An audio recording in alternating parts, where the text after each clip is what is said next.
Tahimik na naglalakad ang 12 taong gulang na si Jiro papunta sa eskwelahan. Hindi niya alintana ang matinding sikat ng araw na tumatama sa kayumanggi niyang balat. Isang tricycle ang dumaan sa tabi niya kung saan sakay ang ilang mga kaklase niya kasama na si Atong na palaging nang-aaway sa kanya. Pinagtawanan siya ni Atong dahil sa naglalakad siya at walang perang pamasahe para makasakay ng tricycle, pero hindi niya yun binigyan ng pansin. Mahirap ang buhay ni Jiro, ngunit hindi niya yun ikinakahiya. Ang kanyang lolo Emong ay mag-uuling sa lugar nila at tumutulong siya rito sa trabaho kapag wala siyang pasok sa eskwelahan. Makalipas ang ilang minutong paglalakad, ay nakarating na si Jiro sa eskwelahan. Sandali siyang natigilan nang may nakita siyang kuting sa gilid ng daan. Alam niyang umiiyak yun at hinahanap nun ang nanay nito. Yumukod siya at kinuha ang kuting. Naku, kawawa ka naman. Ano nangyari sa'yo? Nasaan ang nanay mo? Panay lang ang ngiyaw ng pusa. Luminga si Jiro hanggang sa isang puting pusa ang lumapit sa kanya. Ibinaba niya ang kuting dahil alam niya na ang pusang yun ang nanay nito. Oh, ayan na ang anak mo ha. Huwag mo na siyang hayaan na mahiwalay sa'yo. Napangiti si Jiro nang magkasamang umalis ang 2 pusa. Mahilig talaga sa mga hayop si Jiro. Sa sobrang pagmamahal niya sa mga ito, ay kinakausap niya ang mga ito na para bang naiintindihan siya ng mga hayop. Hindi niya alam ang dahilan kung bakit may ganun siyang ugali. Ang naalala niya lang ay bata pa lang siya ay mahilig na talaga siya sa iba't ibang uri ng hayop. Sa pagtayo ni Jiro ay nagulat siya nang may biglang tumulak sa likod niya. Muntik pa siyang mapasubsob sa lupa. Mabuti na lang at nagawa niyang ituon ng mariin ang isa niyang paa sa lupa. Sa pagharap niya ay agad niyang nakita si Atong na nakangisi. Kasama nito ang 2 pa nilang kaklase na palaging nambubuli kay Jiro. Yumuko si Jiro, hindi siya nagsalita at nagsimula na siyang maglakad patungo sa kanilang silid-aralan. Pero mahigpit siyang hinawakan ni Atong sa braso. Atong, malapit na magsimula ang klase. Kailangan na nating pumasok. Wala akong pakialam. Ano naman yung ginawa mo kanina ha? Kinausap mo yung 2 pusa? Kakaiba ka rin talaga no? Ano sabi ng pusa sa'yo? Bakit ba palagi kayo nakikialam sa ginagawa ko? Hindi ko naman kayo naaabala sa pakikipag-usap ko sa mga hayop, di ba? Sumasagot ka pa ha? Ano rin ba pakialam mo kung gusto kong makialam? Nakakatawa ka kasi. Mukha kang baliw kapag nakikipag-usap ka sa mga hayop. Pabayaan niyo na lang ako, Atong. Bitiwan mo na ako pakiusap. Ayoko ng gulo. Tandaan mo to, Jiro. Kapag nakita pa kita ulit na nakikipag-usap sa mga hayop, kahit langgam pa yun, bibigwasan na kita ng isa sa bunganga. Naiintindihan mo? Ano ba kasing dahilan kung bakit ka nagagalit sa pakikipag-usap ko sa mga hayop, ha, Atong? Pabida ka kasi. Feeling mo, kakaiba ka. Marahas na binitiwan ni Atong ang braso ni Jiro. Nagmamadaling lumayo si Jiro kina Atong at pumasok na siya sa kanilang silid-aralan. Umupo siya sa kanyang upuan na nasa pinakasulok ng huling row. Yumuko siya nang maramdaman niyang nagmilid ang kanyang mga luha. Ang totoo, hindi niya talaga maintindihan sina Atong kung bakit palagi siyang binubuli ng mga ito. Sa tingin naman niya ay hindi naaapektuhan ang mga tao sa kahit na anong paraan ng ginagawa niyang pakikipag-usap niya sa mga hayop. Sadyang nais lang ng mga ito na maramdaman na mayroong mga estudyanteng gaya niya na takot sa mga ito. Nang matapos na ang huling subject ni Jiro, ay nagmamadali siyang tumayo at lumabas ng silid-aralan. Hindi niya na hinintay na makalapit pa sina Atong sa kanya dahil alam niyang aasarin lang siya ng mga yon bago siya umuwi. Habang naglalakad si Jiro, ay naramdaman niya ang lamig ng hangin ng dapit hapon. Maya-maya pa ay lumiko siya sa makipot na daang hindi sementado. Ang daan na yon ay papunta sa baryo kung saan siya nakatira. kasama ang kanyang lolo Emong. Maya-maya pa ay natanaw na ni Jiro ang bahay nila na gawa sa kahoy at may bubong na yero. Sa harapan nun ay merong 2 puno ng mangga na tuwing tag-init ay hitik sa bunga. Mula sa bintana ay natanaw niya ang usok mula sa lutuan, senyales na naghahanda na si Lolo Emong ng hapunan. Pagpasok ni Jiro sa bahay ay naamoy niya ang halimuyak ng nilulutong sinigang na baboy. Nakita niyang nakaharap sa lutuan ang kanyang Lolo Emong. Nandito na po ako, Lolo. Abay, tamang-tamang dating mo, Jiro. Malapit na maluto to sinigang. Ilalagay ko na lang ang kangkong. Kumusta pala ang araw mo doon sa eskwelahan? Ayos lang naman po, Lolo. Sigurado ka ba? Wala bang nag-aaway sa'yo? Saglit na natigilan si Jiro, pero mabilis siyang ngumiti at umiling. Wala naman po, Lolo. Lahat po ng kaklase ko po ay kasundo ko. Hindi ko pala nasabi sa'yo nung isang araw. Nakasalubong ko ang guro mo sa palengke. Kinausap niya ako at ang sabi niya, may ilang kaklase mo na nang-aaway daw sa'yo. Tinatawanan ka raw dahil mahilig kang makipag-usap sa mga hayop. Lolo, wala po kayong dapat na ipag-alala. Ayos lang po ako talaga. Hindi ko na lang po sila pinapansin. Mabuti naman. Tama yun na po. Huwag mong hahayaang maapektuhan ka sa sinasabi ng iba. Wala kang ginagawang masama sa pakikipag-usap ko sa mga hayop. At isa pa, hindi karuwagan ang umiwas sa gulo.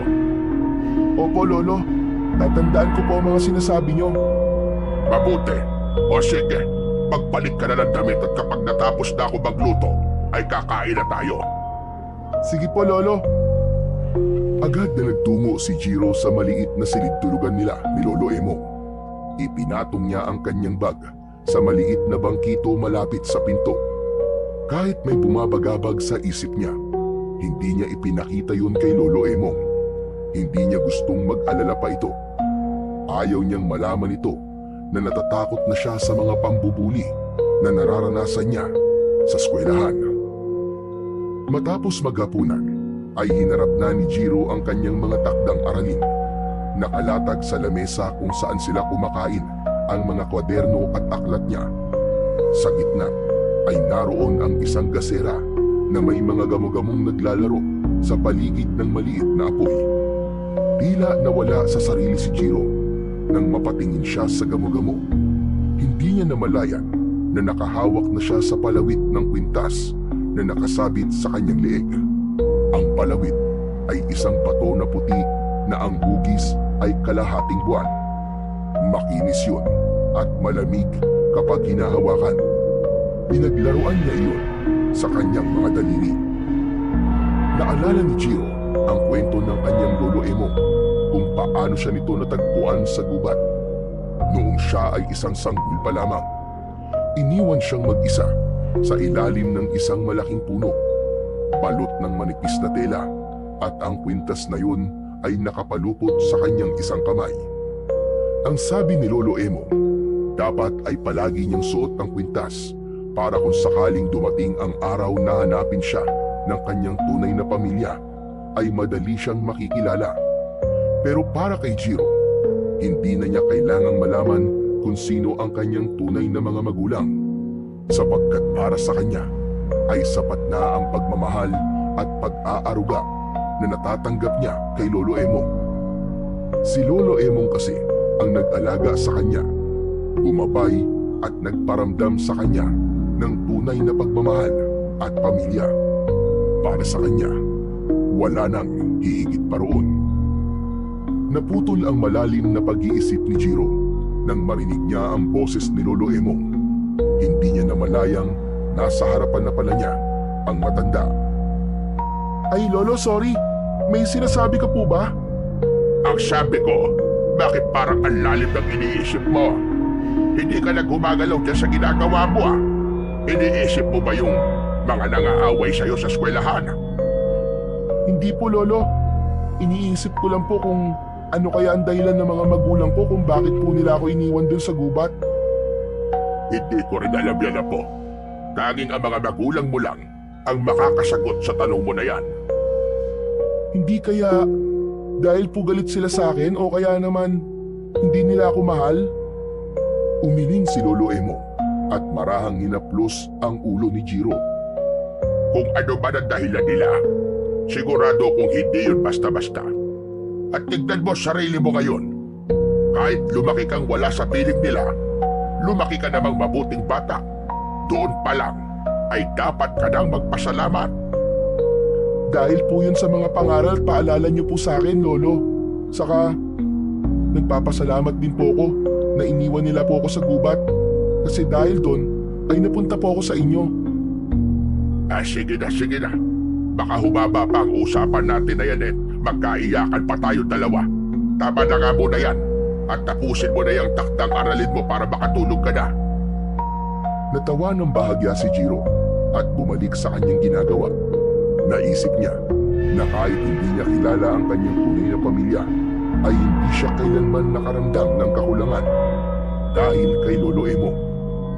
Marami pa rin siyang bagay na dapat ipagpasalamat sa kabila ng mga katanungan niya sa tunay niyang pagkatao.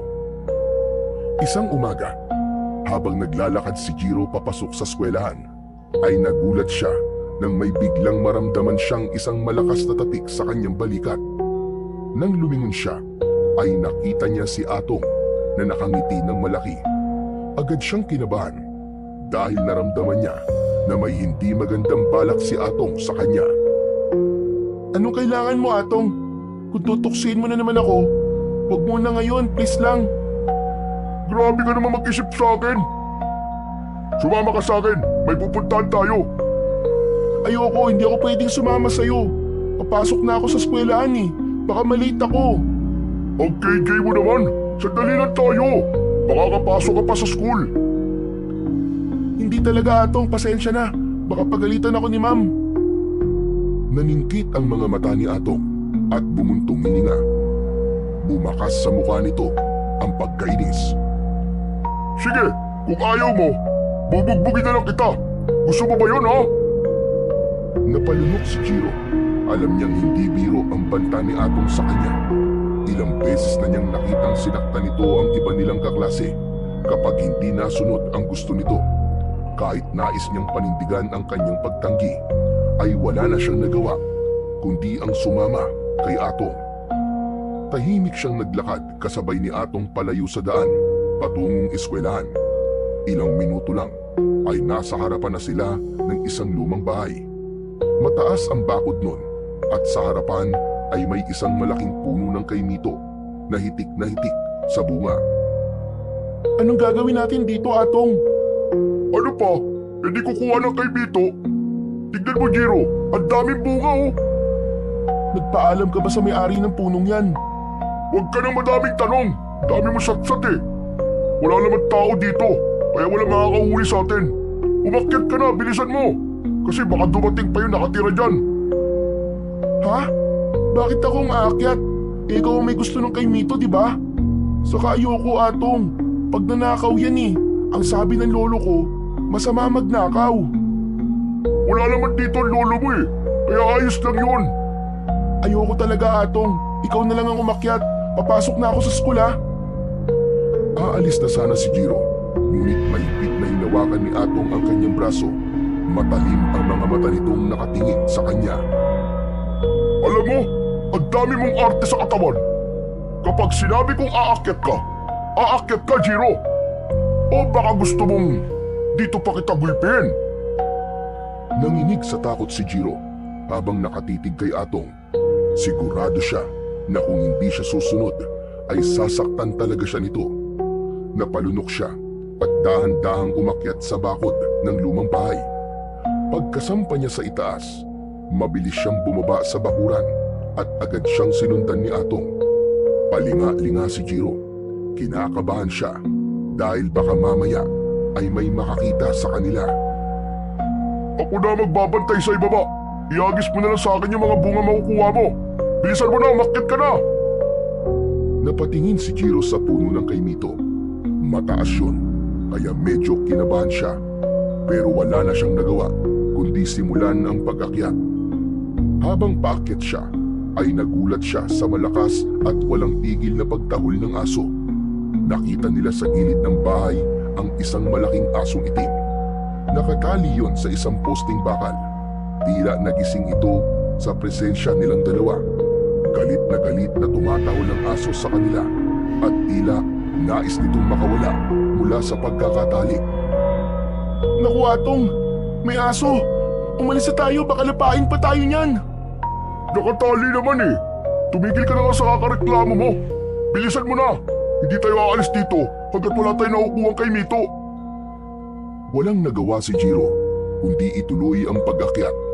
Maingat niyang pinili ang matatabang sanga upang masiguro na hindi siya malalaglag hanggang sa marating niya ang bahagi ng puno na may pinakamaraming bunga. Kumuha siya ng mga hinog na kay Mito at isa-isang ibinato pababa kay Atong na mabilis namang sinalo nito. Ngunit hindi tumigil ang aso sa pagtahol. Lalong lumalakas ang tahol ng aso hanggang sa nakita ni Jiro na naputol na ang tali ng aso. Nanlaki ang mga mata niya nang sumugod ang aso kay Atong. Atong! Takbo! Bilis! Napasigaw sa takot si Atong. Nagmamadali itong umakyat sa bakod. Ngunit sa pagmamadali nito ay nakabitaw ito at bumagsak ito ng paupo sa lupa. Nang makita ni Jiro na ilang tipa na lang ang layo ng aso kay Atong, ay malakas siyang sumigaw. Wag! Tumigil ka! Biglang huminto ang aso na para bang naintindihan nito ang sinabi ni Jiro. Ngunit patuloy itong umangil habang ang mga mata ay nakapako pa rin kay Atong na nanginginig na sa takot. Mabilis na bumaba si Jiro mula sa puno. Lumapit siya sa aso at kinausap niya ito. Pasensya na. Alam kong mali ang ginagawa namin. Gusto lang kasi namin ng kay Mito. Pero wag kang mag-alala kasi aalis na kami. Basta't wag mo kaming sasaktan ha. Sige na, bumalik ka na sa pwesto mo. Tahimik na tumitig ang aso sa kanya. Tumalikod ito at bumalik sa tabi ng bakal na poste. Hindi na inisip muna ni Jiro kung paano niya nagawang mapasunod ang aso. Agad niyang tinulungan si Atong na makatayo. Hindi na ito umimik. Mabilis nilang inakyat ang bakod at tumalon sa labas. Matapos ang nakakatakot na pangyayari na yon, ay magkasabay nang naglakad sina Jiro at Atong papunta sa kanilang eskwelahan. Napansin ni Jiro ang pananahimik ni Atong. Nakatulala ito at bakas pa rin ang takot sa mukha. Atong, ayos ka lang ba? Biglang tumigil si Atong sa paglalakad. Bago pa makapagtanong ulit si Jiro, ay nakita niyang namuo ang luha sa mga mata ni Atong. Bigla itong umatungal ng iyak at laking gulat ni Jiro nang bigla siyang yakapin ni Atong ng mahigpit. Marahan niyang itinulak si Atong palayo sa kanya at tinignan niya ito ng may pagtataka. Uy! Ano ka ba, Atong? Ano nangyayari sa'yo? Jiro, akala ko kasi mamamatay na ako kanina eh. Akala ko lalapain na ako ng asong yun eh. Huwag mo nang isipin yon. Ang mahalaga, nakaligtas tayo. Jiro, salamat ha. Kahit palagi kitang inaaway at kahit lagi kitang tinutokso, iniligtas mo pa rin ako. Salamat. Sobrang bait mo talaga. Hindi porket hindi maganda ang trato mo sa akin, ay gusto na kita mapahamak. Siyempre, ililigtas pa rin kita. Patawad sa lahat ng ginawa ko sa'yo, Jiro ha. Sorry talaga, hindi ko na uulitin yun. Atong, pinapatawad na kita. Hindi naman kasi ako nagtatanim ng galit sa isang tao eh. Salamat ulit, Jiro ha. Sobrang bait mo pala talaga at wala naman talaga akong dahilan para maging masama sa'yo. Nang iligtas mo ako kanina, napagtanto ko kung gaano ako kasama sa'yo noon. Tumingin si Atong kay Jiro habang bakas pa rin sa mukha nito ang pagsisisi. Kalimutan na lang natin yon, Atong. Gaya ng sinabi ko sa'yo kanina, hindi ako marunong magtanim ng galit. Hayaan mo, Jiro. Bilang ganti sa ginawa mong pagliligtas sa buhay ko, hindi na kita aawain kahit kailan. At kung may mga away sa'yo, ako Akong bahala sa kanila. Bubugbugin ko silang lahat. Gusto mo ba yun?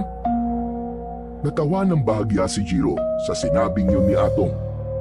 Atong, hindi mo na kailangan bugbugin ng mga nangaaway sa akin. Alam mo ba, na isa sa itinuro ng lolo ko sa akin na hindi sagot ang karahasan sa kahit na anong bagay. Saka, sigurado ko na wala nang mga away sa akin.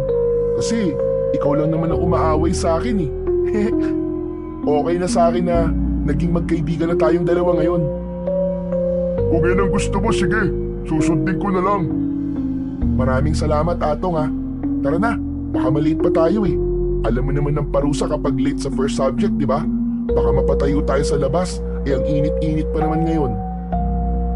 Masayang nagpatuloy sa paglalakad ang dalawa. Nang sandaling yun, ay walang pagsidlan ng kasiyahan si Jiro.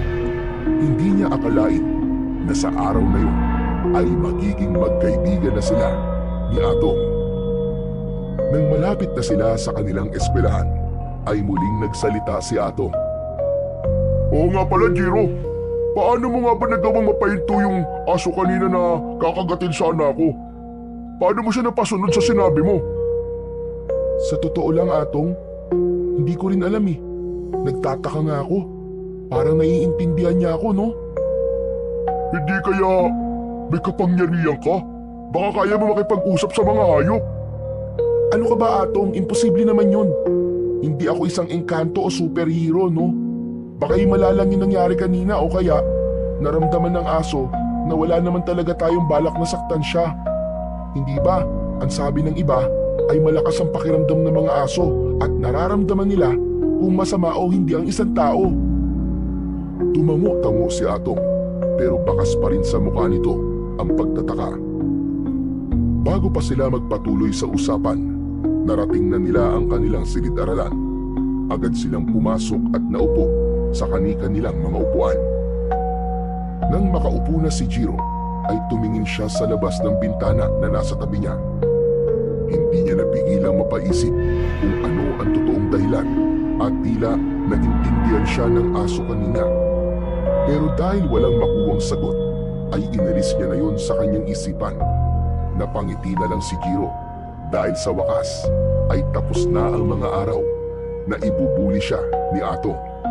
Masaya siya na ang hindi magandang pagtrato sa kanya noon ni Atong ay nauwi sa hindi inaasahang pagiging magkaibigan nila. Simula ng araw na yon ay naging matalik na magkaibigan sina Jiro at Atong. Sa eskwelahan, palagi na silang magkasama. Sabay silang kumakain at nagtutulungan sa paggawa ng takdang aralin. Ang dating malupit at walang awa na si Atong ay unti-unting nagbago. Hindi na ito nangaaway at sa halip ay nagiging mapagprotektang kaibigan siya kay Jiro. Isang gabi, mahimbing na natutulog si Jiro sa tabi ni Lolo Emong nang bigla siyang magising dahil sa mahinang pag-ungol ng matanda. Nang lingning niya ito, ay napansin niyang balot ng malamig na pawis ang noo ng kanyang lolo at bahagya itong nanginginig. Dinama niya ang noo at leeg nito at kinabahan siya dahil sobrang init ng kanyang lolo Emong. Napagtanto niya na mataas ang lagnat ng kanyang lolo. Agad siyang bumangon upang hanapin ang lalagyan ng mga gamot, ngunit wala na yung laman kahit isa. Napagpasyahan niyang lumabas upang bumili sa tindahan ng gamot. Binalikan niya si Lolo Emong at marahan itong ginising. Lolo, bibilan lang kita ng gamot sandali ah. Huwag ka mag-alala, babalik din kagad ako. Sobrang taas po kasi ng lagnat niyo eh. Wag na, Jiro. Gabi na. Bukas na lang ng umaga ako iinom ng gamot. Hindi po pwedeng hindi kayo makainom ng gamot ngayon, Lolo. Babalik din po ako agad. Huwag po kayong mag-alala sa akin. Mabilis na kumuha ng barya si Jiro at lumabas na siya ng bahay. Tahimik ang paligid habang naglalakad si Jiro sa madilim na kalsada. Sarado na ang lahat ng tindahan sa kanilang baryo. Kaya napilitan siyang maglakad patungo sa kabilang baryo kung saan ay may bukas pang tindahan. Pagkatapos makabili ng gamot, agad siyang naglakad pabalik sa kanila. Mabilis ang kanyang mga hakbang dahil sa pag-aalala niya para sa kanyang lolo. Ngunit habang naglalakad si Jiro, ay nakaramdam siya ng kakaibang kilabot. Sa di kalayuan, may naaninag siyang mga nilalang na dahan-dahang naglalakad. Mahahaba ang mga braso ng mga yun, balingkinitan ang mga katawan, at may kakaibang kilos na hindi tulad ng mga normal na tao. Nagimbal siya nang mapagtanto na mga aswang ang mga yun. Natigilan siya sa takot at agad na nagtago sa silong ng isang bahay. Habang pigil ni Jiro ang kanyang paghinga sa silong ng bahay, ay napansin niya ang isang aso sa tabi niya. Nataranta siya at natakot na baka tumahol ito at makuha ang atensyon ng mga aswang. Dahan-dahan niyang tinapik ang ulo ng aso at bumulong. "Huwag kang maingay ha! Baka mamaya makita nila tayo!" Laking gulat ni Jiro nang tila naunawaan siya ng aso. Hindi nga ito tumahol kahit hindi siya nito kilala. Sa halip ay tahimik lang itong tumingin sa kanya. Nanatili si Jiro sa kanyang pinagtataguan at umasa siya na lilisan ang mga aswang nang hindi siya napapansin. Maya-maya pa ay sumilip si Jiro mula sa silong at nakita niya ang mga aswang na palapit sa bahay na kanyang kinaroroonan. Halos pigilan niya ang kanyang paghinga. Hindi siya gumalaw habang unti-unting lumalapit ang mga nilalang sa pinto ng bahay. Hanggang sa isang malakas na kalabog ang umalingaw-ngaw. Napapitlag si Jiro nang wasaki ng mga aswang ang pinto ng bahay. Kasunod nun ay ang malalakas na sigawan mula sa loob. Nanginig si Jiro habang pinakikinggan ang mga panaghoy at sigaw ng mga taong nasa loob ng bahay. Narinig niya ang mga kalampag, ang mga yapak na nagmamadali at ang tunog ng mga kuko na pumupunit sa laman. Hanggang sa unti-unting tumahimik ang lahat. Wala na ang sigawan at ang paghingi ng saklolo. Nakahawak si Jiro sa bibig niya habang pinipigilan ang kanyang sarili na humihikbi. Ilang sandali pa, nakita ni Jiro na lumabas na ang mga aswang sa bahay at naglakad palayo hanggang sa tuluyan nang mawala ang mga yon sa kanyang paningin. Nanatiling nakatulala si Jiro sa ilalim ng bahay. Hindi niya magawang gumalaw. Nang medyo naimasmasa na siya, ay marahan siyang lumabas mula sa kanyang pinagtataguan. Hindi niya tinapunan ng tingin ang loob ng bahay dahil alam niyang hindi maganda ang makikita niya roon. Pabilis siyang tumakbo pauwi sa kanila. Pagkarating ni Jiro sa kanilang bahay, ay nakita niya si Lolo Emong na nakaupo sa papag habang umiinom ng mainit na salabat. Napatingin ito sa kanya at agad nitong napansin ang kanyang namumutlang muka at nanginginig na katawan. Nagdaliga, Jiro. Bakit parang takot na takot ka? May nagyari ba? Ayos ka lang ba po? Ano kasi Lolo may asong humabol po sa akin. Pero wag po kayong mag-alala kasi okay lang po ko. Tinitigan siya ng matanda na para bang sinusuri kung nagsasabi siya ng totoo o hindi. Saglit itong nanahimik bago tumango. At sabi ko kasi sa'yo, delikado na lumabas ng 10 oras ng gabi. Butit nakabalik ka na maayos. Tumango si Jiro at agad niyang iniabot ang biniling gamot kay Lolo Emong. Kumuha siya ng isang baso ng tubig at inabot yun sa matanda. Ito po ang tubig, Lolo. Inumin niyo na po ang gamot niyo. Kinuha iyon ni Lolo Emong at agad na ininom ang gamot. Pilit na ngumiti si Jiro, pero sa loob-loob niya ay hindi pa rin niya maalis sa isip niya ang nakitang karumal-dumal na pangyayari. Hindi niya alam kung kaya niyang sabihin yun kay Lolo Emong, pero nang sandaling iyon ay naisip niyang inihin muna ang nangyari dahil baka mag-alala ang kanyang lolo. Nang sumunod na araw, nasa ilalim ng puno ng mangga na nasa likod ng isang lumang classroom si Jiro. Hawak niya ang isang banana cue at sa malamig na nasa plastic na merong straw. Hindi niya magawang kumain dahil ang isip niya ay patuloy na bumabalik sa nangyari noong nakaraang gabi. Nadidinig niya pa rin sa kanyang isipan ang makapanindig balahibong sigaw ng mga biktima ng aswang. Kahit anong gawin niya, hindi niya maalis-alis sa isip niya ang mga eksenang yon. Napalunok si Jiro at hindi niya namalayang nanginginig na ang kanyang kamay. Bigla namang dumating si Atong at umupo ito sa tabi niya. May dala rin itong pananakyo. Kanina pa kita hinahanap eh. Sabi ko na nga ba't nandito ka lang? Hindi pinansin ni Jiro si Atong. Nanatili siyang nakatingin sa kawalan habang patuloy sa pagsasalita ang kanyang kaibigan. Narinig mo na ba ang balita, Jiro? Alam mo ba, kagabi may isang pamilya raw na inatake ng mga aswang sa mismong loob ng bahay nila. Wala raw nakaligtas, patay lahat. Napalunok si Jiro. Narinig niya ang sinabi ni Atong, ngunit nanatili siyang walang imik. Nakakatakot na pala talaga ang lugar natin. Dati-rati, sabi lang na matatanda na may mga aswang daw dito. Pero ngayon, totoo na talaga. Gumagala na sila sa gabi. Hoy, kanina pa ako nagsasalita. Nakikinig ka ba? Nagising si Jiro sa malalim niyang pag-iisip. Agad siyang bumuntong hininga at bahagyang ngumiti ng pilit. Oo. Nakikinig ako, Atong. Parang hindi naman eh. Ano bang iniisip mo? Alam ko na yung nangyari kagabi. Ha? Paano? Kasi Atong, nakita ko sila. Yung mga aswang. Kagabi pauwi na ako sa bahay nang may nakita ako mga aswang sa daan. Agad ako nagtago sa silong ng isang bahay. Akala ko ligtas na ako doon. Pero hindi ko alam na yung bahay na yun ang mismong papasukin ng mga aswang. Hala, totoo ba yung sinasabi mo? Totoo, Atong. Kaya nga, hindi pa rin ako makapaniwala na buhay pa ako hanggang ngayon eh. Ang buong akala ko talaga ay makikita ko ng mga aswang na yun sa silong ng bahay. Pero ayos ka lang ba, Jiro? Hindi ka ba sinaktan ng mga aswang? Hindi naman nila ako nakita doon sa silong.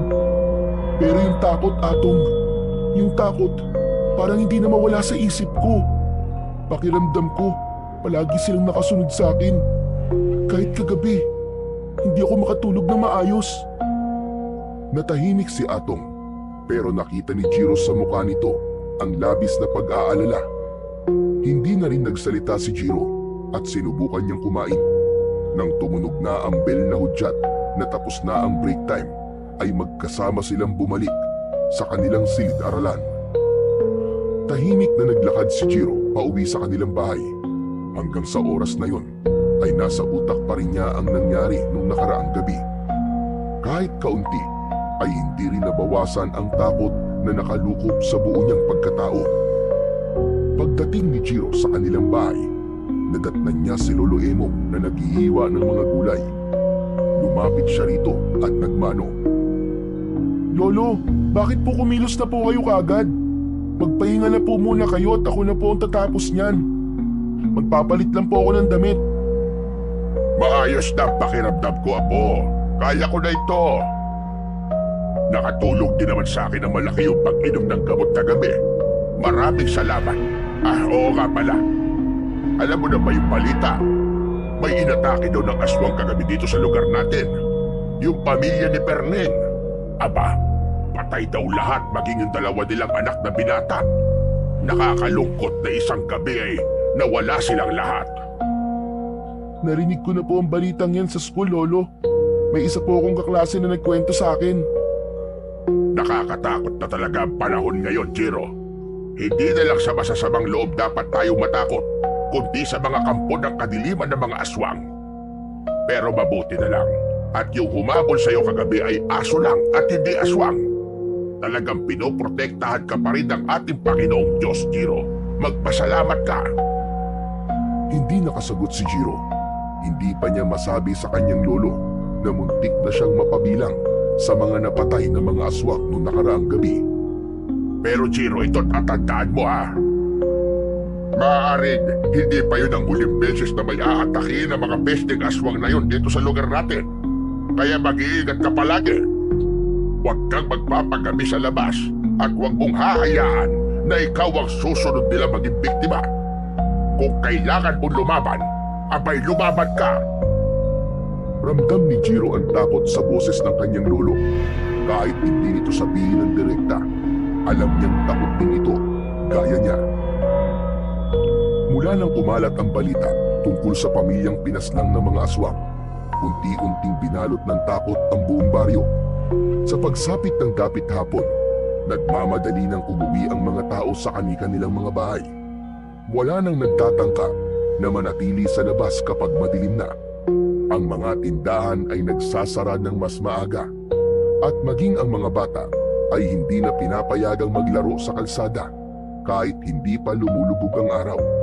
Ang dating tahimik at payapang baryo ay napuno ng takot at pangamba, lalo na sa pagdagat ng dilim.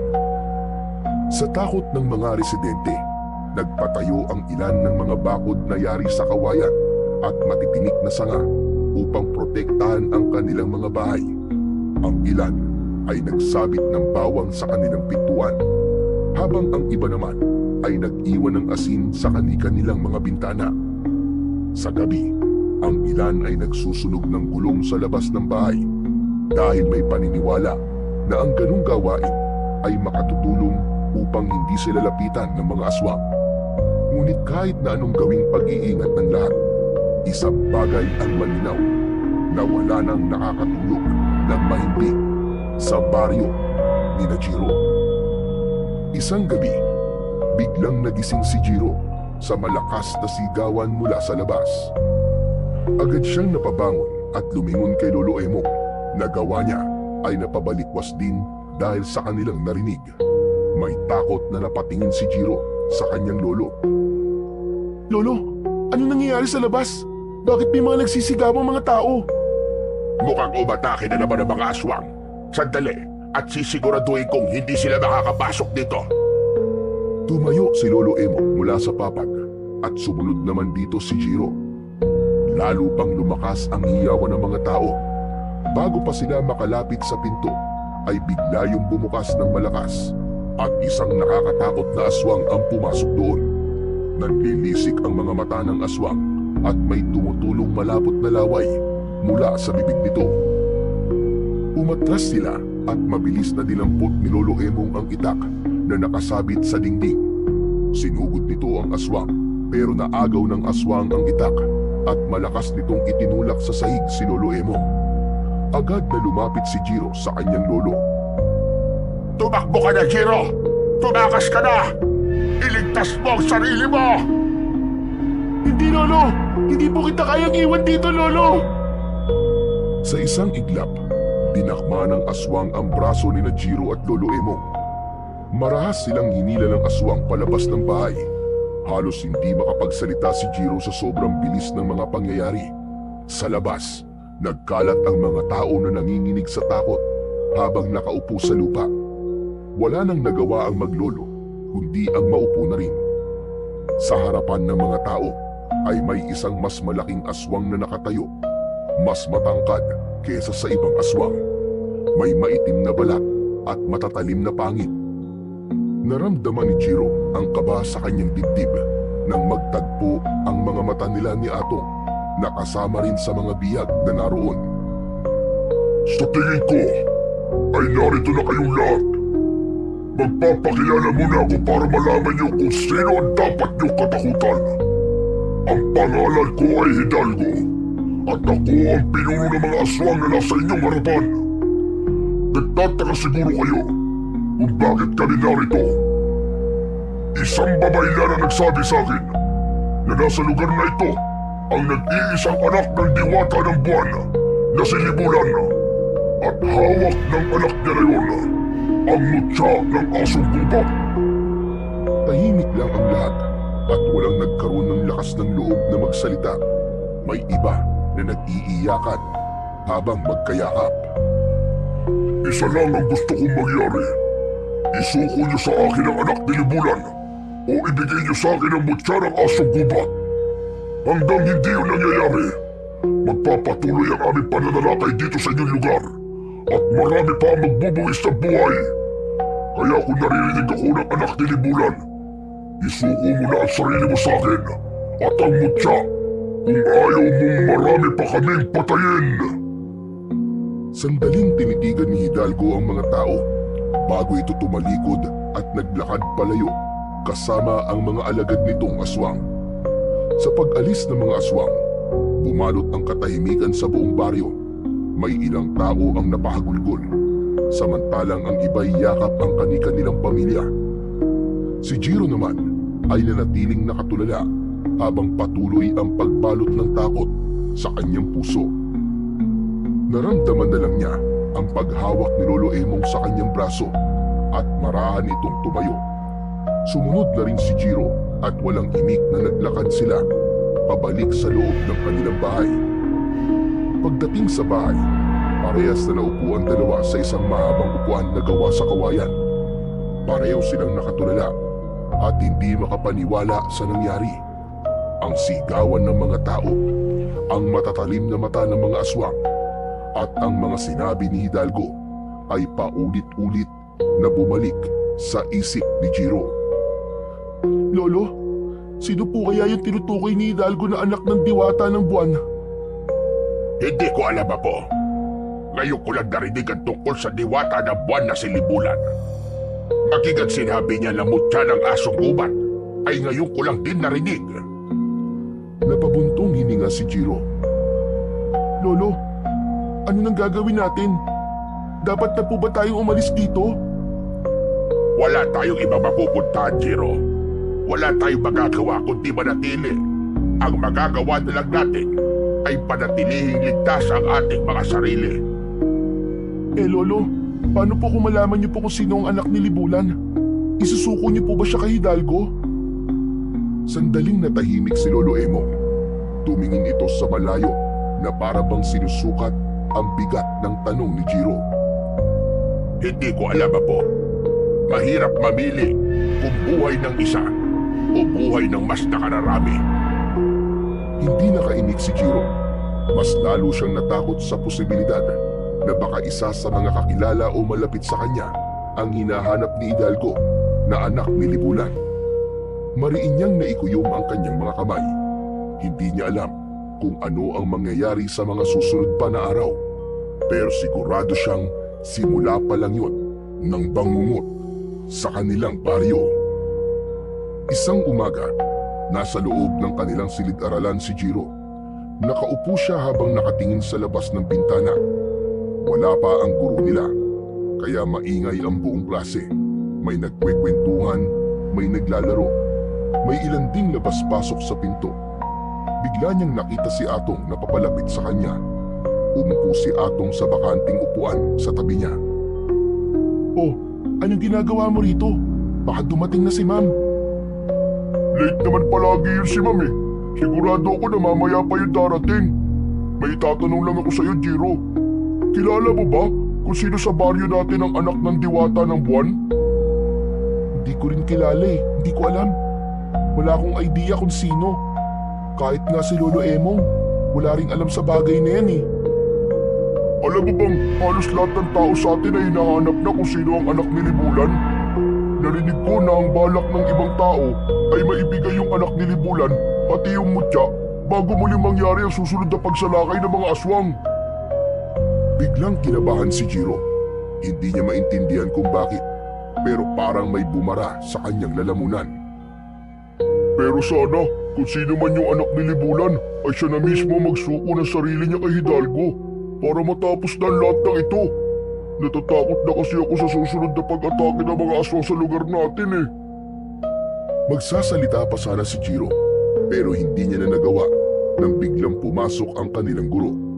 Nagpaalam na si Atong at nagmamadali itong bumalik sa upuan nito na nasa unahan. Tahimik na napatingin si Jiro sa blankong pisara habang nag-iisip.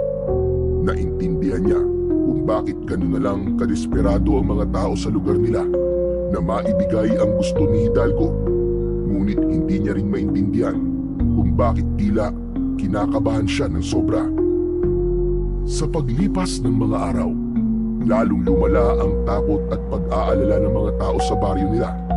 Halos araw-araw ay may pulutong ng mga kalalakihan na nagtitipon-tipon sa gitna ng plaza at nag-uusap patungkol sa kung sino ang maaaring anak ng diwata ng buwan.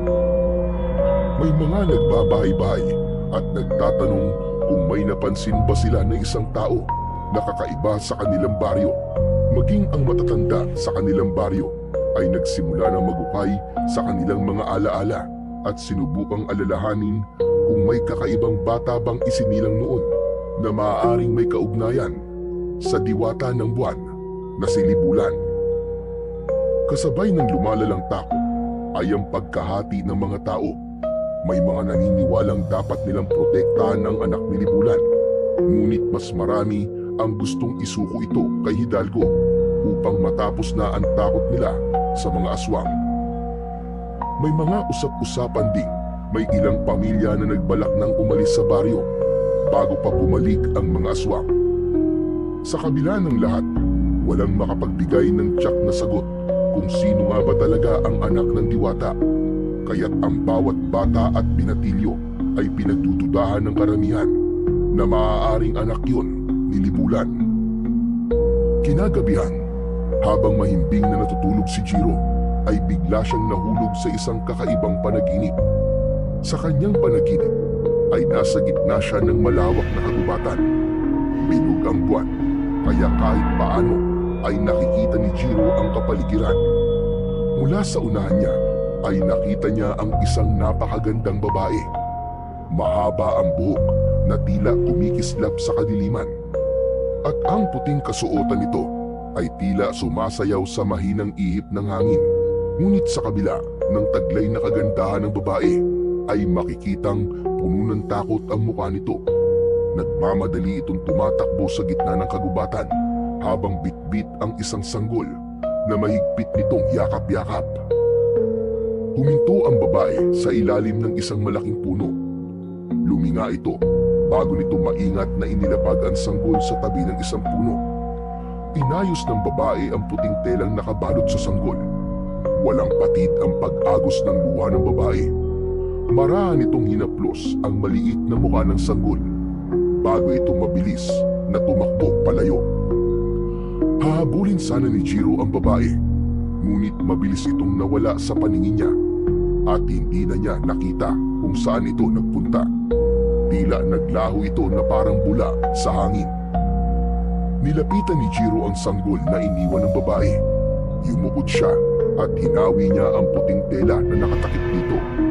Nanlaki ang mga mata niya nang makita niya ang kwintas na gaya ng kwintas niya na nakapalupot sa isang kamay ng sanggol.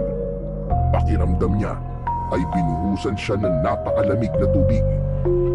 Umangat ang kamay ni Jiro para hawakan ang sanggol. Ngunit bago pa man lumapat ang kamay niya rito, ay may isang malakas na puwersa ang humigop sa kanya. Pakiramdam niya ay tinangay siya ng isang ipo-ipo. Mabilis na bumagsak ang kanyang katawan sa malamig at matigas na lupa. Sa pagmulat niya ng kanyang mga mata, bigla siyang napabalikwas ng bangon. Labis siya nagtaka dahil wala na siya sa kanyang kwarto, kundi nasa gitna na siya ng kagubatan habang bilog ang buwan, gaya ng nasa kanyang panaginip. Teka, paano ako napunta rito? Palinga-linga si Jiro habang tumatayo. Pinakiramdaman niya ang paligid. Marahan siyang lumingon sa kanyang likuran at doon niya nakita ang parehong babae mula sa kanyang panaginip. Naglakad ito palapit sa kanya at huminto ilang di pa lang ang layo sa kanya. Bahagya namang napaatras si Jiro. Sino po kayo? Ano pong kailangan niyo sa akin? Ikaw po ba nagdala sa akin dito? Huwag kang matakot, Jiro. Ako si Libulan. Libulan? Ang diwata ng buwan? Niloloko niyo po ba ako? Totoo ang aking sinasabi sa iyo, Jiro. Ako nga si Libulan. O sige, kung ikaw talaga si Libulan, sabihin mo nga sa akin kung sino ang anak mo na nakatira dito sa baryo namin. Kailangan na namin siya maisuko sa mga aswang para matigil ang pagsalaki at pagpatay nila sa lugar namin. Sandaling natahimik si Libulan. Matiim itong nakatingin kay Jiro habang ang mahahaba nitong buhok ay sumasayaw ng mabagal sa hangin. Ikaw, Jiro. Ikaw ang aking anak. na hinahanap ng mga aswang. Hindi. Hindi totoo yan. Hindi totoo ang sinasabi mo. Paano mo ako magiging anak? Isa kang diwata.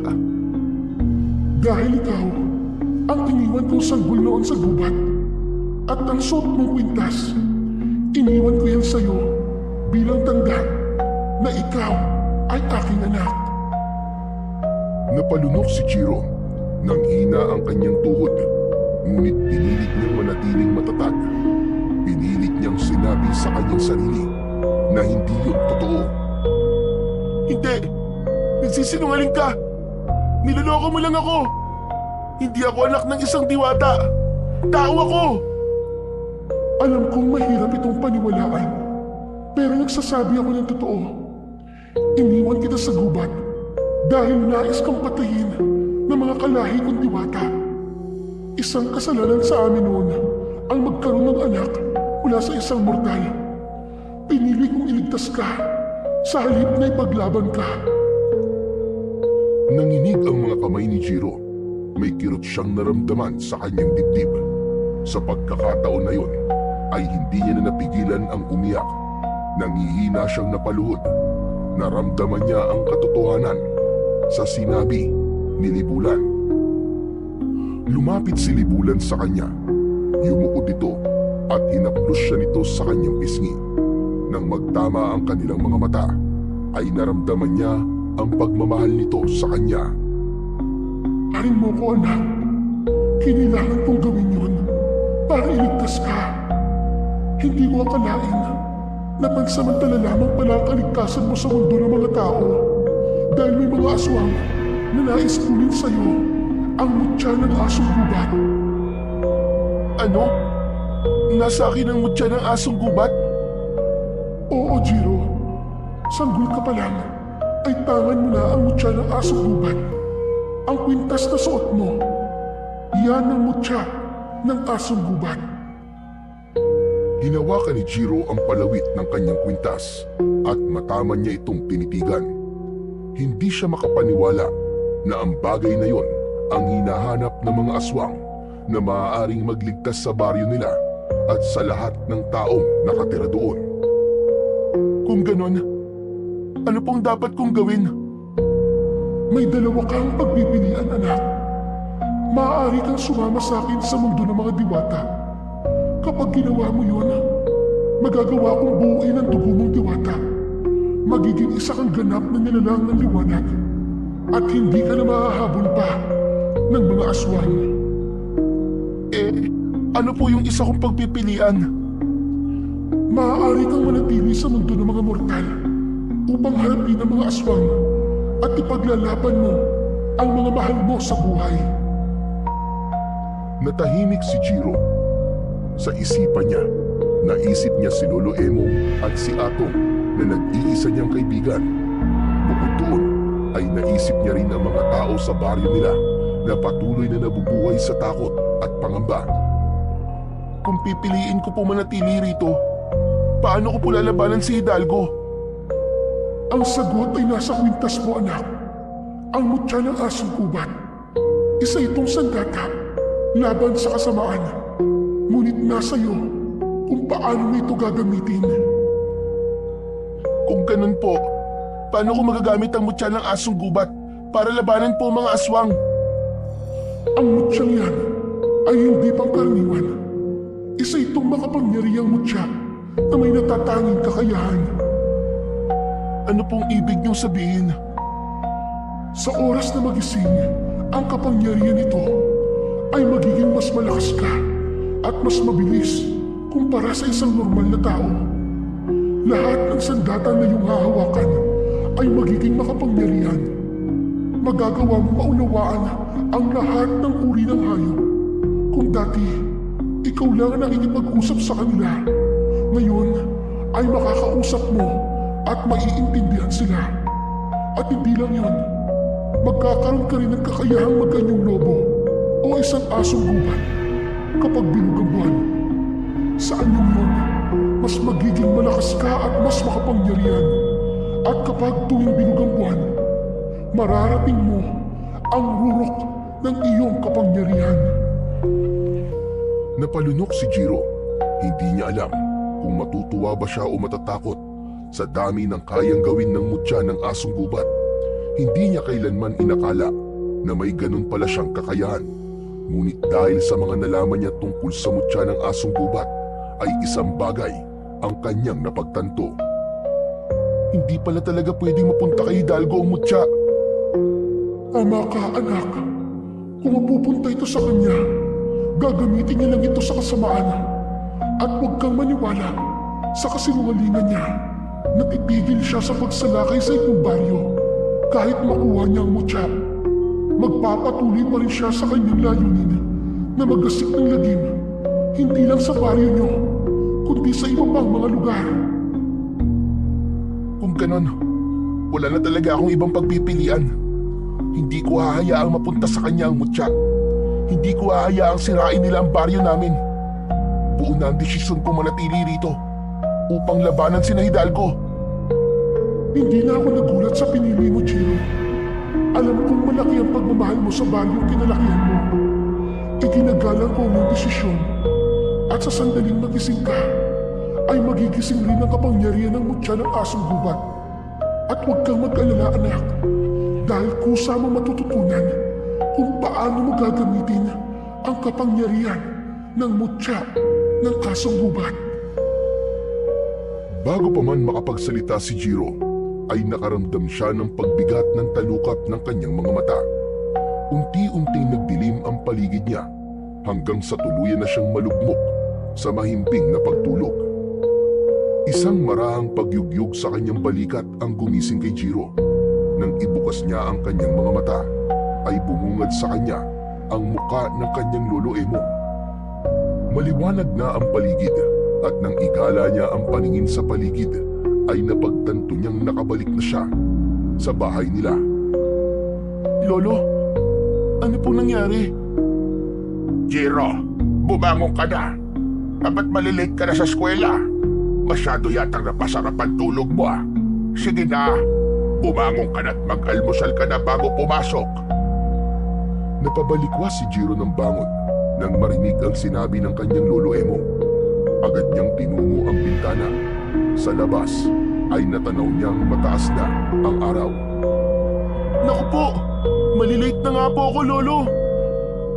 Mabilis niyang kinuha ang kanyang uniforme at nagmamadaling nagbihis.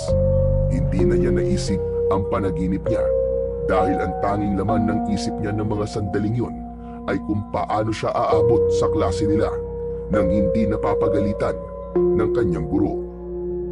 Kinuha ni Jiro ang kanyang bag at isinukbit yun sa kanyang likod. Lolo, hindi na po ako makakapag-almusal. Kailangan ko na pong umalis. Malilate na po ako. Aba, teka lang. Hindi ka pwedeng umalis ng walang laman ng tiyan mo. Sa school na lang po ako kakain, lolo. Nang makuha na niya ang baon niyang pera, ay nagmamadali siyang lumabas ng bahay at patakbong tinahak niya ang daan papuntang eskwelahan. Tinawag pa siya ni Lolo Emo para mag-almusal, ngunit hindi na niya pinakinggan ang kanyang lolo. Makalipas ang ilang minuto, ay nasa gilid na ng kalsada si Jiro. Mabilis na lang siyang naglakad dahil medyo napagod na siya sa pagtakbo. Maya-maya ay isang tricycle ang huminto sa tabi niya. Nakita niya si Atong na sumungaw mula sa loob at kumaway sa kanya. Jiro, sakay na! Sabay na tayo papunta sa school! Wag na, Atong. Maglalakad na lang ako. Wala akong pamasahe. Ano ka ba? Ako nang bahala sa pamasahe mo. Ako na magbabayad. Sumakay ka na, sige na. Malilate ka kapag naglakad ka lang. Alam ni Jiro na tama si Atong. Ang masaklap pa, kapag na-late siya, ay baka pauwin pa siya ng kanilang guro, lalo na kung hindi maganda ang gising nito. Kaya naman, tinanggap na lang niya ang offer ni Atong at sumakay na siya sa tricycle. Nang makasakay si Jiro, ay mabilis na umandar ang tricycle papunta sa kanilang eskwelahan.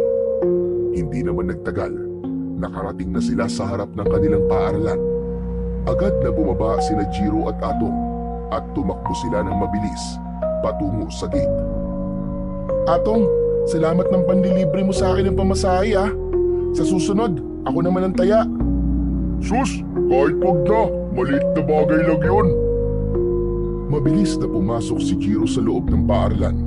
Nang makarating sila sa kanilang silid, ay nakahinga sila ng maluwag dahil wala pa roon ang kanilang guro para sa kanilang unang subject. Sa nakalipas na maghapon ni Jiro sa paaralan, ay hindi niya maalis sa kanyang isip na siya pala ang anak ng diwata ng buwan na si Libulan na hinahanap ni Hidalgo.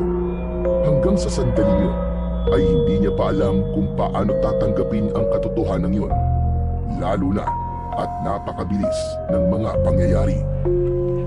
Kahit sinabi ni Libulan sa kanya ang mga kapangyarihan ng mutya, ay wala siyang ideya kung paano yun gagamitin. Napakaraming tanong sa kanyang isipan, kagaya ng sapat ba ang kapangyarihan ng mutya ng asong gubat upang mapabagsak niya sina Hidalgo. Alam niya na kahit gaano pa kalakas ang mutya, kung hindi naman niya alam yun kung paano gamitin ang tama, ay wala rin itong silbi. Hindi rin alam ni Jiro kung anong mas nakakatakot, ang panganib na dala ng mga aswang o ang posibilidad na mabigo siya sa tungkulin niyang ipagtanggol ang baryo at ang mga mahal niya sa buhay. Kinagabihan, tahimik na kumakain sina Jiro at Lolo Emong ng hapunan. Ilang beses nang tinangka ni Jiro na magsalita patungkol sa pagiging anak niya ni Libulan. Pero sa tuwing ibubukas niya ang kanyang bibig, ay tila may pumipigil sa kanya. Natatakot siya na baka hindi matanggap ni Lolo Emong na hindi siya normal na tao. Naisip niya na baka katakutan siya nito. Panay ang sulyap ni Jiro sa kanyang lolo sa pag-asang nakakahanap siya ng lakas ng loob. Pero bigo siya. Jiro, iho, ayos ka lang ba? Parang kanina ka pa hindi mapakali dyan ah. May gusto ka bang sabihin sa akin? Wala po lolo. Iniisip ko lang po yung banta ni Hidalgo. Hanggang ngayon po kasi wala pa rin nakakaalam kung sino po ang anak ni Libulan. Kaya nga dapat ay maging handa tayo palagi. Dahil sigurado ko na anumang oras ay aatake na naman ang mga aswang dito sa baryo natin. Hindi na nagsalita pa si Jiro hanggang sa matapos na silang kumain. Habang naghuhugas si Lolo Emong ng pinagkainan nila, ay naging abala na si Jiro sa pagsagot ng kanyang mga takdang aralin. Ngunit wala roon ang kanyang atensyon, kundi sa pag-iisip kung paano niya gagamitin ang mutya ng asong gubat kung sakaling muling umatake sina Hidalgo. Maya-maya pa ay nagkatinginan sila ni Jiro at Lolo Emong nang may marinig silang sigawan mula sa labas. Bukod doon ay umalingaw-ngaw din ang nakakatakot na pag-angil ng mga aswang. Diyos ko, dumating na ang ikinakatakot ko. Umatake na naman ang mga aswang. Agad na naisip ni Jiro na yun na ang tamang pagkakataon para subukan niya ang kapangyarihan ng mutya ng asong gubat. Kaya lang ay hindi niya alam kung paano niya yun gagamitin, gayong magkasama sila ni Lolo Emong. Hindi siya handa na malaman ito na siya ang anak ng diwata ng buwan. Mabilis na lumapit si Lolo Emong kay Jiro. Mahigpit niya tong hinawakan sa kamay. Ano pong gagawin natin, Lolo?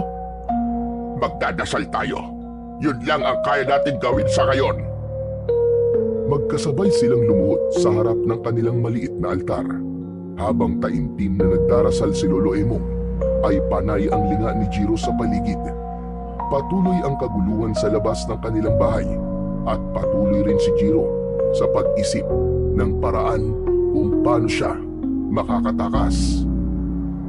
Ilang minuto na ang lumipas pero wala pa ring tigil ang sigawan ng mga tao sa labas. May mga humihingi ng tulong at may mga umiiyak. Tumingin si Jiro kay Lolo Emong na mariing nakapikit habang patuloy na bumibigkas ng panalangin.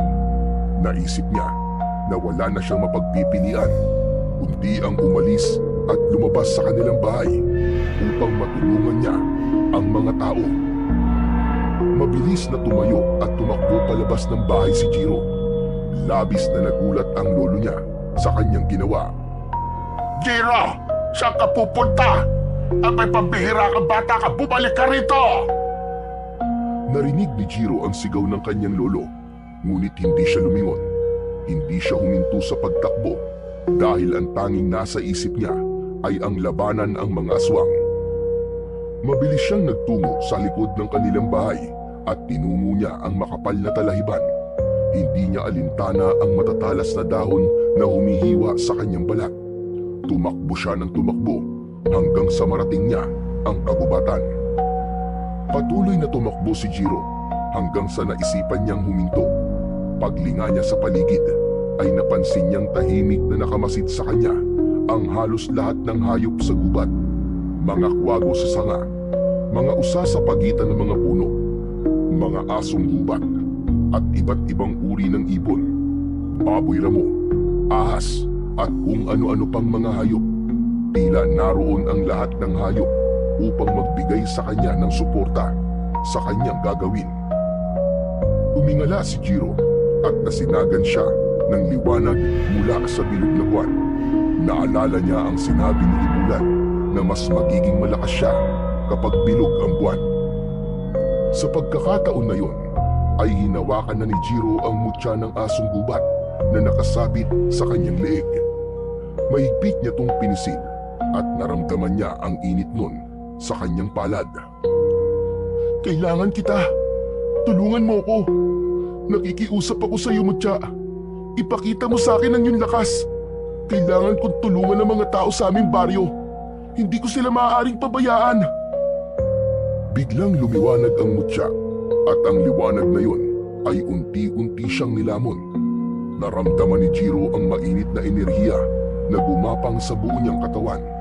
Naging malalim ang paghinga niya, kasabay ng pagbilis ng tibok ng kanyang puso.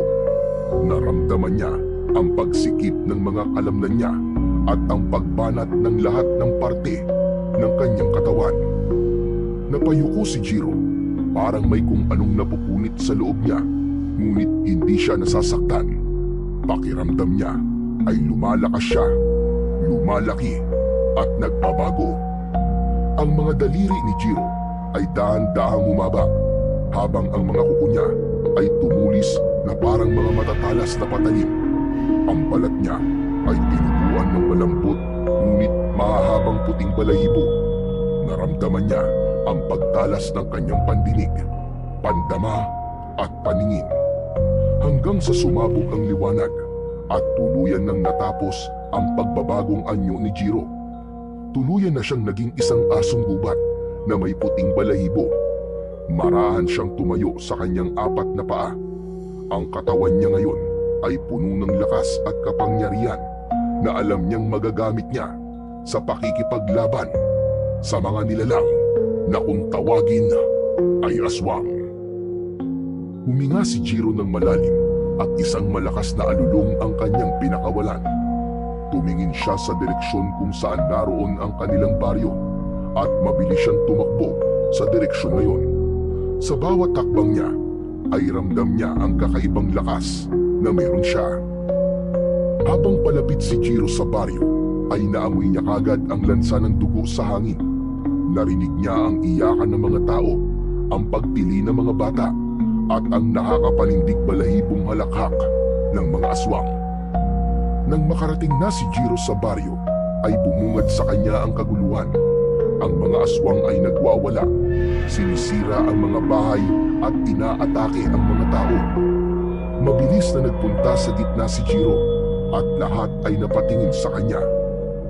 Takot ang bumakas sa mukha ng mga tao nang makita siya ng mga ito. Habang ang mga aswang naman ay huminto sa pag-atake, naramdaman niya na nasindak ang mga aswang sa kanya. Mula sa kumpul ng mga aswang ay lumabas si Hidalgo. May malapad na ngiti ito habang matiim na nakatingin sa kanya. Sa wakas, nagpakita na rin ang anak ni Libulan. Hindi na natin kailangan maglaban. Ibigay mo lang sa akin ang mutya ng asong gubat. Kapag ginawa mo yun, ay hihinto na kami sa aming pag-atake at wala nang mamamatay. Naningkit ang mga mata ni Jiro. Alam niyang kasinungalingan lang ang sinasabi ni Hidalgo. Kaya naman, isang malakas na alulong ang pinakawalan niya bilang hudyat ng pagtutol niya sa sinabi ng pinuno ng mga aswang. Hindi na inintay ni Jiro na muling magsalita si Hidalgo at buong bilis siyang sumugod dito. Nagliyab sa galit ang kanyang puso. Ang lupa ay yumanig sa bigat ng kanyang hakbang. Ngunit bago pa siya makalapit kay Hidalgo, ay ilang aswang ang sumulpot mula sa kung saan at humarang sa kanya. Isang aswang ang lumundag patungo sa kanya. Mabilis siyang umikot at sinipa niya ito gamit ang mga paa niya sa likuran. Tumalsik ang aswang at bumagsak ito sa iba pang mga aswang. Muli siyang humarap at isa pang aswang ang sumugod sa kanya. Agad niya tong inundayan ng isang matalim na kagat sa leeg. Naputol ang ulo nito at agad itong bumagsak sa lupa. Dalawa pang aswang ang umatake mula sa kanyang tagiliran. Ngunit mas mabilis si Jiro kumpara sa mga yon. Umiwas siya at inilusot ang sarili sa pagitan ng mga ito at kinalmot niya gamit ang kanyang matatalas na kuko. Bumaon yun sa dibdib ng dalawang aswang. Napasigaw ang mga yun sa labis na sakit. Nang marahas na alisin ni Jiro ang pagkakabaon ng kuko niya sa dalawang aswang, ay sumambulat ang dugo ng mga yon at tuluyan ng binawian ng buhay ang dalawa. May isa pang sumugod mula sa likod ni Jiro. Naamoy niya ito bago pa man ito makalapit. Malakas niyang hinampas ang aswang na nasa likod niya gamit ang kanyang buntot. Lumipad ito sa ere at malakas na umampas ang likod nito sa isang malaking puno. Isa-isang sinakmal ni Jiro ang mga aswang na nakapalibot sa kanya. Pinunit niya ang laman ng mga ito at winasak ang mga katawan gamit ang kanyang matatalim na kuko at pangil. Ang lupa ay nadiligan ng itim na dugo ng mga aswang at ang mga sigaw ng mga ito dahil sa sakit ay umalingaw-ngaw sa buong paligid. Hanggang sa isang utos mula kay Hidalgo ang nagpahinto sa mga aswang. Tama na! Umatras na muna tayo! Hindi pa tayo tapos, anak ni Libulan. Babalik kami at sisiguraduhin kung mapapatay ka na namin sa muli nating pagkikita! Mabilis na umatras ang mga aswang kasama si Hidalgo. Hahabulin sana ni Jiro ang mga yon, ngunit mabilis na naglaho ang mga yon sa dilim. Bumalik ang katahimikan sa paligid. Ang mga tao ay nanatiling nakatulala at hindi makapaniwala sa kanilang nasaksihan. Tinignan ng lahat si Jiro. Ang ilan ay nanginginig sa takot. Alam ni Jiro na hindi pa alam ng mga tao kung kakampi ba siya o gaya rin siya ng mga aswang na pumapatay ng mga tao. Nang makita ni Jiro na palapit sa kanya si Lolo Emong, ay mabilis siyang tumalikod at tumakbo pabalik sa gubat. Walang tigil sa pagtakbo si Jiro hanggang sa marating na niya ang kagubatan. Habang tumatakbo siya, ay naramdaman niya ang init ng mutya na nasa loob ng kanyang katawan. Napahinto siya nang magliwanag ang buo niyang katawan at unti-unti siyang bumalik sa pagiging tao. Hinigop ng mutya ng asong gubat ang liwanag hanggang sa tuluyan ng naglaho ang liwanag na yon. Habol ni Jiro ang kanyang paghinga. Pagod na pagod siya sa naging laban niya kanina. Ngunit hindi niya maitatanggi na napakasaya niya dahil napatunayan niyang totoo ang kapangyarihan ng mutya. Bukod doon ay nagawa pa niyang mapaatras ang mga aswang. Makalipas ang ilang sandali, isang malamig na hangin ang naramdaman ni Jiro. May nakita siyang liwanag sa kanyang harapan at mula roon ay lumitaw ang kanyang ina na si Libulan. Nakangiti ito at bakas sa muka ang labis na kasiyahan. Nagagalak ako at ligtas ka, anak. Binabati rin kita dahil nagawa mong ipakita sa mga aswang ang iyong tapang at lakas. Ngunit hindi pa dito natatapos ang laban, anak. Hanggat hindi mo napapatay si Hidalgo, hindi titigil ang kadilimang bumabalot sa baryo niyo. Siya ang punot-dulo ng lahat ng ito, kaya kailangan mo siyang tapusin sa lalong madaling panahon. Napakagat ng labi si Jiro. Alam niya na kahit napaalis niya ang mga aswang sa gabing yon, ay babalik at babalik pa rin ang mga ito. Hindi siya maaaring maging kampante hanggat hindi niya nawawakasan ang buhay ni Hidalgo. Salamat po sa lahat ng itinuro niyo sa akin, Ina. Salamat dahil binigyan mo ko ng pagkakataon na may pagtanggol ang aming baryo. Kung hindi po dahil sa inyo, hindi ko magagawa ang lahat ng ito. Maraang lumapit si Jiro. Ang tanging nais niya ng sandaling yun ay maramdaman ang yakap ng isang ina. Kaya naman, hindi na siya nagkaroon ng pagdadalawang isip na yakapin ng mahigpit si Libulan. Nagulat si Libulan, ngunit agad din itong gumanti ng yakap.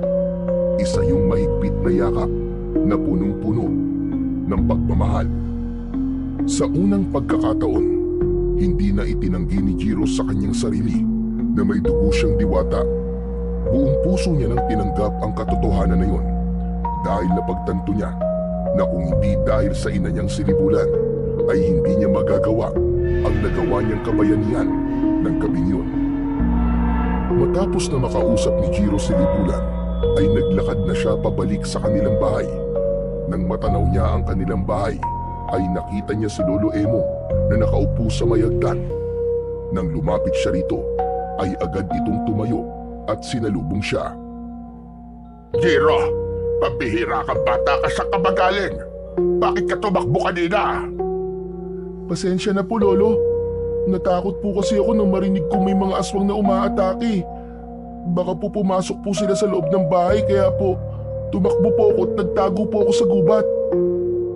Saglit na natahimik si Lolo Emong bago bumuntong hininga. Asaway ka talagang bata ka. Pero hayaan mo na yon. Ang mahalaga ay ligtas ka. Pero sana naman, kung nais mo magtago, sabihin mo muna sa akin para alam ko at hindi ako nag-aalala sa'yo. Opo, Lolo. Biglaan po kasi hindi na po mauulit. Pero alam mo ba ang nangyari kanina? May isang malaking puting asong gubat ang dumating. Nilabanan nito mga aswang at napaatras niya ang mga aswang. Kung hindi dahil sa asong gubat na yon, baka mas marami pang namatay na mga tao. Talaga po? Ibig sabihin, meron na po pala tayong tagapagtanggol laban sa mga aswang. Sana nga. Sana totoo ngang tagapagtanggol ang asong gubat na yon. Hindi nakaimik si Jiro. Nais niyang sabihin sa lolo niya na hindi nito dapat pagdudahan ang puting asong gubat sa layunin nito kung bakit ito nakipaglaban sa mga aswang. Pero mas pinili niyang manahimik na lamang. Hala, sige na. Bukas na lang natin pag-usapan ito at matulog ka na. Alam kong pagod ka rin. Tumango si Jiro. Pumasok na sila sa kanilang bahay at dumiretso sila sa papag. Pagkahiga ni Jiro ay agad niyang naramdaman ang pagod mula sa naging laban niya kanina. Sa isang iglap, napapikit siya at agad na nilamon ng mahimbing na pagtulog. Maliwanag na nang magising si Jiro. Napahikap siya at tumingin sa paligid. Medyo tanghali na. Alam niya na hindi siya ginising ng lolo niya dahil wala siyang pasok sa eskwelahan. Bumangon na siya at nagtungo sa hapagkainan. May nakahain na doon na kanin, pritong isda at pritong itlog. Nagtimpla siya ng kape at nagsimula na siyang mag-almusal. Napangiti si Jiro nang maalala ang nangyari nung nakaraang gabi. Hindi pa rin siya makapaniwala na nagbago siya ng anyo at naging isa siyang asong gubat. Maya-maya pa, bumukas ang pinto at pumasok si Lolo Emong na may dalang isang bayong na puno ng gulay. Magising ka na pala, Jiro. Mabuti. Para may katulong ako magluto mamaya. Saan po kayo galing, Lolo? Nagpunta ako sa palengke kanina. Habang papunta nga ako ron, ay nakasalubong ko yung kaklase mong si Atong. Hinahanap ka nga eh. At sabi ko ay tulog ka pa. At sabi niya, mahihiramin daw siyang libro sa'yo. Sabi ko eh, puntahan ka na lang rito. Nagpunta na ba siya? Hindi pa po. Tuloy-tuloy po kasi ang tulog ko eh. Malamang nagpunta na yun dito at hindi ka nalang ginising nang kunin niya yung libro na hinihiram niya sa'yo. Magsasalita pa sana si Jiro nang may maramdaman siyang kakaiba sa kanyang leeg. Napahawak siya roon at nanlamig siya nang mapagtanto na wala na sa leeg niya ang kwintas. Tumayo siya at agad na bumalik sa higaan. Hinanap niya sa mga unan at kumot ang kwintas, ngunit hindi niya yon natagpuan. Bumalik si Jiro kay Lolo Emong upang magtanong. Lolo, nakita niyo po ba yung kwintas ko? Nawawala po eh. Aba, kanina ko pa nga napapansin na hindi mo yung suot. Ang akala ko hinubad mo muna. Napalunok si Jiro. Isa lang ang naisip niyang posibilidad kung bakit wala ang kwintas niya. Tanging si Atong ang naisip niyang salarin dahil ito lamang ang pumasok sa bahay nila. Kaya hindi na siya nagdalawang isip. Nagmamadali siyang lumabas ng bahay at tinungo ang bahay ni na Atong. Walang tao roon nang dumating siya pero nakabukas ang pinto. Tahimik na pumasok si Jiro at iginala niya ang mata sa paligid.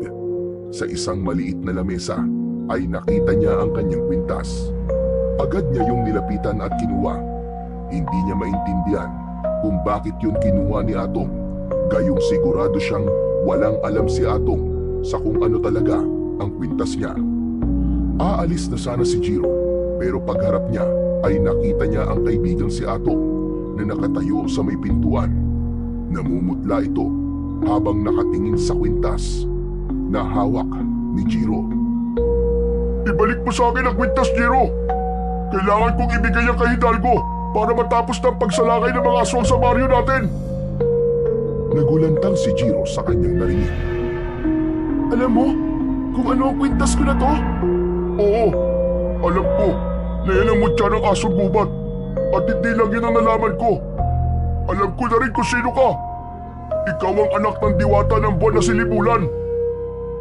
Matamang nakatitig si Jiro kay Atong habang mahigpit ang pagkakahawak niya sa mutya. Hindi niya alam kung paanong nalaman ni Atong ang kanyang lihim. Paano mo nalaman ng lahat ng yon, Atong? Sinundan ko kagabi ang puting asong gubat nang mapaatras niya ang mga aswang. Nakita ko na ang asong gubat at ikaw ay iisa. Nakita ko rin na nakipag-usap ka kay Libulan at base sa pag-uusap niyo, alam kong ikaw ang anak niya. Kaya Jiro, ibigay mo na lang kay Hidalgo ang mutya. Kapag ginawa mo yon, titigil na ang mga aswang sa pagsalakay nila sa baryo natin. Hindi na tayo mabubuhay sa takot. Hindi totoo yan, Atong. Kung ibibigay ko kay Hidalgo ang mutya, mas lalo na siyang lalakas. Hindi siya titigil sa kasamaan niya. Kahit papunta pa sa kanya ang mutya, ay sigurado kung hindi siya titigil sa pagsalakay sa baryo natin. Hindi solusyon ng pagsuko, Atong. Kailangan labanan natin si Hidalgo. At gagawin ko ang lahat para tapusin ang kasamaan niya. Pinapangako ko yun. Nanatiling tahimik si Atong. Maya-maya pa ay nanginig ang balikat nito hanggang sa bumagsak ang mga luha nito. Nilapitan nito si Jiro at tinapik ito sa balikat. Patawad, Jiro. Natakot lang kasi ako eh. Ayoko may masaktan at mamatay pa kaya kinuha ko sa iyo mutya para ibigay sana kay Hidalgo. Hindi ko naisip na malaki ang posibilidad na nagsisinungaling siya sa ipinangako niya na sa oras na maibigay natin sa kanya ang mutya ay titigil siya sa pag-atake. Naiintindihan kita, Atong. Alam kong natatakot ka at hindi kita masisisi. Pero sana, magtiwala ka sa akin. Hindi ako papayag na manaig ang kasamaan ni Hidalgo. Tatapusin ko siya at ang pag-aasik niya ng lagim. Pero sana ay wala mo nang ibang makakaalam sa nalaman mo tungkol sa akin, ha? Mangako ka, Atong. Mangako ka na wala kang ibang pagsasabihan. Pangako, Jiro. Walang makakaalam na sikreto natin. Patawad ulit. Patawarin mo ko. Isang matipid na ngiti ang pinakawalan ni Jiro. Matapos yun, ay nagpaalam na siya kay Atong at nagsimula na siyang maglakad pabalik sa bahay nila. Lumipas ang ilang gabi na tahimik ang baryo ni Jiro. Walang mga aswang na sumalakay pero hindi naging kampante si Jiro. Naniniwala siya na muling sasalakay sina Hidalgo sa gabing hindi nila inaasahan. At hindi nga nagkamali si Jiro. Isang gabi, muling nagising sina Jiro at Lolo Emong sa malalakas na sigawan ng mga tao. Lumapit sila sa bintana at sumilip. Nagkalat ang mga aswang sa labas at sa gitna ng kaguluhan ay nakatayo si Hidalgo na may malaking ngiti sa labi. Lumabas ka, anak ni Libulan! Magpakita ka sa akin! Ngayon mo ako harapin! Alam ni Jiro na hindi na siya dapat magsayang ng oras at kailangan niya ng kumilos. Mabilis siyang tumakbo palabas, pero bago pa siya makarating sa pintuan ay mahigpit siyang hinawakan ni Lolo Emong sa kanyang braso. Saan ka pupunta, Jiro? Hindi ka pwedeng lumabas. Hindi na kita hayaang magtago na naman sa kung saan. Lolo, hindi po ako magtatago. Lalaban po ako. Lalabanan ko po si Hidalgo. Ano ba pinagsasasabi mo, bata ka? Nahihibang ka na ba, Jiro? Huminga ng malalim si Jiro at napagtanto niyang yun na ang tamang oras para malaman ng lolo niya ang buong katotohanan. Lolo, huwag po kayo mabibigla sa sasabihin ko po sa inyo. Ang totoo po, ako po ang puting asong gubat. At ang kwintas ko, ito po ang mutya ng asong gubat. Ako po ang anak ni Libulan na hinahanap ni Hidalgo. Huwag po kayo mag-alala, Lolo. Kaya ko pong labanan si Hidalgo. Magtiwala lang po kayo sa akin. Nanginginig ang mga kamay ni Lolo Emo habang nakatitig kay Jiro. Bakas sa mukha nito ang pagkabigla. Nang lumuwag ang pagkakahawak nito sa kanya, ay agad siyang tumakbo palabas ng bahay at nagtungo siya sa likod ng kanilang bahay. Doon ay pumikit siya at hinawakan ang mutya. Sinubukan niyang maging asong gubat pero hindi siya nagtagumpay na magbagong anyo. Napatingala si Jiro sa kalangitan at doon niya napagtanto na hindi bilog ang buwan. Nanlamig siya nang mapagtanto niyang wala siyang kakayahan na maging isang asong gubat. Pero hindi pa rin siya nawalan ng pag-asa. Kinuha niya ang itak na nakapatong sa ibabaw ng mga panggatong na kahoy. Matapos yun ay malalaki ang mga hakbang na lumabas siya sa kanilang bakuran upang harapin si Hidalgo. Nagtungo si Jiro sa sentro ng kaguluhan habang may bitbit na itak. Nang makita niya si Hidalgo na nakatalikod sa gawi niya, ay hindi siya nagdalawang isip na tawagin ang pansin nito. Hidalgo! Ako ang hinahanap mo! Ako ang anak ni Libulan! Mabilis na lumingon si Hidalgo at malakas na tumawa.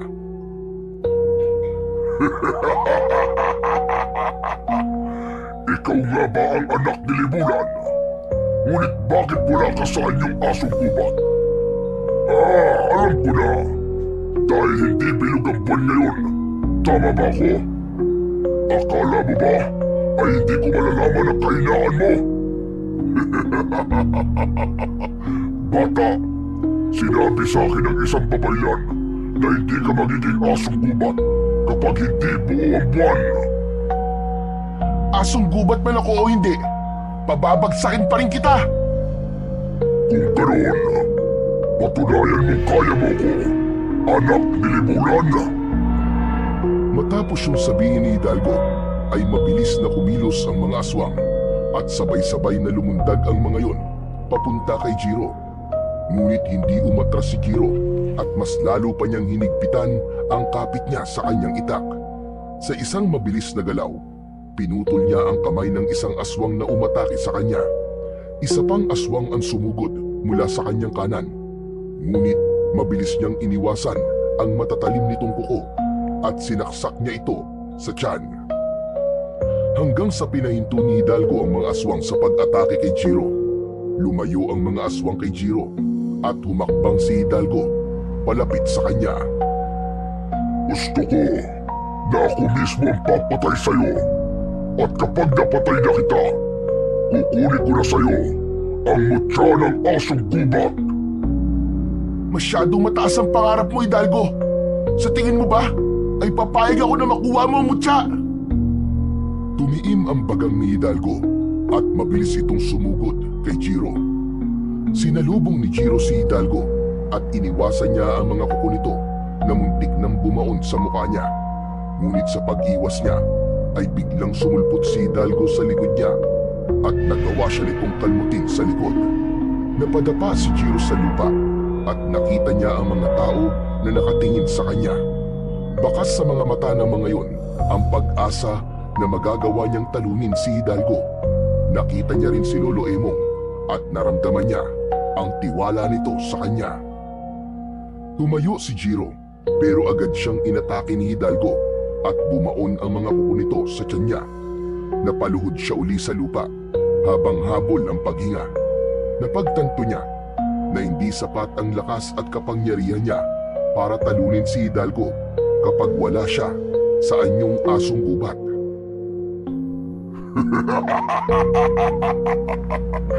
Nasaan na ang yabang mo kanina, bata? Wala kang laban sa kagaya ko! Bumagsak si Jiro sa lupa habang walang tigil ang pagbalong ng dugo sa mga sugat niya. Hanggang sa isang ideya ang pumasok sa kanyang isipan. Kahit nanghihina ay pilit pa rin siyang tumayo.